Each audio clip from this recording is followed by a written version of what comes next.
አንድ የፓወር ኢንጂነር ማወቅ ያለበት ቤዚክ ምንድነው?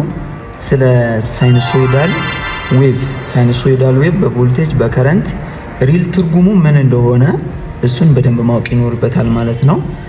ሌላኛው ፌዘር ዲያግራም፣ በፓወር ሲስተም ላይ ፌዘር ዲያግራም ያለውን ፊዚካል ጥቅም ማለት ነው፣ ሪያሊቲ ላይ ያለውን ጥቅም በትክክል ማወቅ ይኖርበታል። እነዚህ ስለ ሶስቱ ፓወሮች አክቲቭ ፓወር፣ ሪአክቲቭ ፓወር፣ አፓረንት ፓወር፣ እነዚህን ሶስቱን የፓወር አይነቶች ምንድነው ፊዚካሊ ያላቸው ተጽዕኖ የሚለውን ትርጉማቸውን በደንብ ማወቅ ይኖርበታል ማለት ነው። ከዚህ ቀጥሎ ምንድነው ሊያውቅ የሚገባው? እነዚህን ኤሲ ሶርስ ወይም ደግሞ ሳይኑሶይዳል የሆነውን የሶርስ አይነት ኮንትሮል የሚያደርግበትን መካኒዝም፣ ከዛ ደግሞ የተሻለ ፓወር ፍሎው ለመፍጠር የሚጠቅሙ ፋክት ዲቫይስስ የሚባሉት በደንብ ማወቅ ይኖርበታል ማለት ነው ሪሰርች ለመስራት።